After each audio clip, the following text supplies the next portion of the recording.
Hello and welcome back to the channel. My name is Paul Mackay from Analogue Wonderland, and today I will be talking to you all about Silberra Color 50, a very rare color emulsion all the way from Russia. Quick one before we get started. If you like film photography and want to see more videos like this one, film reviews, tips and tricks, that kind of thing, then please do make sure you're subscribed to our channel and notifications are turned on. Thank you so much. Silberra Color 50 is the second Silberra film we've featured in the Wonderbox recently, along with the Pan 160. So we've covered a little bit about the background of Silberra. I'm not going to go back over that again, but if you want to hear a little bit more about the company, then please do check out the Silberra Pan 160 review. Instead, we're going to talk entirely about this film, Color 50. Now, it will be a relatively short review, maybe versus some of the others, simply because this is a limited edition film. It hasn't been out for very long, and therefore the information about it from photographers who have shot it in real life is incredibly sparse. What I will do though is I will talk you through what Silberra says about it, what its testers say about it, and then hopefully you guys can all contribute to the information about this film for new people who are looking to shoot it in the future. So I am calling on the Wonderbox subscribers to flood the world with sample images and opinions and experiences about shooting and developing Silberra Color. So Silberra Color is limited edition, which means that we get batches very infrequently and are always very excited when they do. Now, Silberra says that this emulsion is not available anywhere else in the world, but they are refusing, as is their right, to say exactly where it comes from. So we can guess, we can speculate, but we can be confident that this isn't Kodak or something like that has reappeared. Technical specs we get from Silberra say that it has high resolution, moderate grain, which has a low ISO slow film we are starting to expect. And then from a color point of view, it has enhanced red and green sensitivity, so it's likely to be slightly warmer versus if it had blue sensitivity, which would probably cool the images slightly. Now, they also say that its testers thought that the colours and the look that it gave was slightly reminiscent of Kodachrome. Now, for those of you who are too young to remember Kodachrome the first time round, and admittedly that is true for myself as well, this is the world famous emulsion. It has been the star of a Simon & Garfunkel song. It has been the star of a film that was released, I think, on Netflix a couple of years ago with Woody Harrelson. Excellent film if you want to watch that. It's a world-class emulsion at the time. Unfortunately, it does not exist today because it died a death through the advent of digital, but it required very specialist processing with a lot of different chemicals versus the normal E6. And unfortunately, these days, those chemicals are not available and apparently are quite toxic if you try to bring them back. I'm not sure they'd be legally allowed.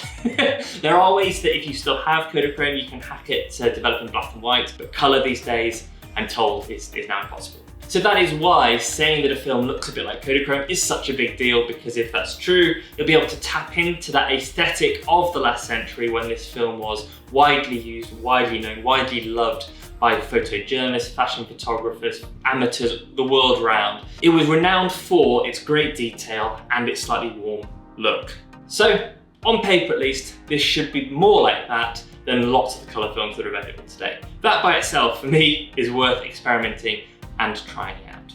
Silberra tell us that you can also get slightly different colour effects by shooting at different ISOs, but not pushing, pulling processing. If you shoot at lower ISOs, it tends to become a bit more softer, a little bit warmer. If you shoot at higher ISOs, apparently a little bit of a magenta tint comes into the shadows. That may be your look, that may not be. The good news is, because you're not changing the developing, you can shoot your roll at 25, 50, 100 ISO throughout the roll, develop it the same, and you'll see for yourself the first third will be overexposed, the next will be exposed at box speed correctly, and then the final part will be underexposed, and you'll see for yourself which one you like the look of. Personally, I'm probably not gonna mess around with that too much with the very first roll I shoot. I'll probably shoot it at 50 throughout and just get to know the film and try and replicate the Kodachrome look.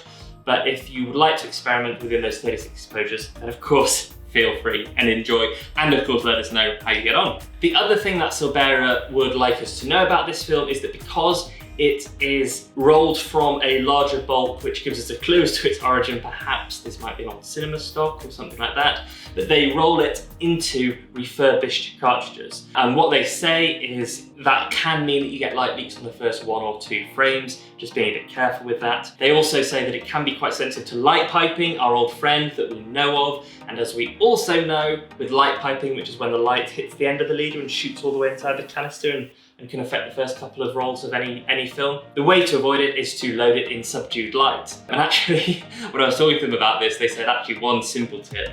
If you're loading it and you're out and about, even turning your back to the sun so you're loading it in your own shadow rather than into the sun, even that can sometimes make the difference between seeing effect or not. So just a useful little tip when you're out and about. It's very simple. I can't believe I haven't thought of it before, but quite self-obvious. But a good idea when you are using films that we know are sensitive and particularly sensitive to light piping. And they have tried it apparently with different types of cassettes, but the best way of producing this film was in these refurbished cartridges, which actually, you know, is a great environmental aspect anyway, and it just means something we need to be careful of when we're first loading them. And there we go. That's all the information that we have at the moment until more of us get out and start shooting. So if you're a Wonderbox subscriber, then please do enjoy being at the frontier of testing this film and getting the results out there, getting the opinions out there, and showing the world what this film can do. If you shot Kodachrome the first time around, then I would love your expert opinion on how close is that comparison truly. And if you haven't shot it before, then don't worry too much about that, but just enjoy using a colour film that is so rare, that is so interesting, and let me know what you think. ISO 50 is also obviously a lot slower than most colour films around these days. I can think off the top of my head Velvia 50, but apart from that, you know, Colour Plus 200, Gold 200, Ultramax 400, Portrait 160. Most films aren't this slow, so a colour film that's slow, perfect for summer. I hope you have a lot of fun with it. If you are watching this and have shot a roll, even if you're not a Wonderbox subscriber, I don't mind. Please do drop your experiences in the comments below. Flickr album, Instagram images, anything like that will help us understand better how to make the most of this film. Thank you so much for watching. I really look forward to seeing your results on this film more than any, because the sample shots are so rare, and I will see you again next week. Thank you so much.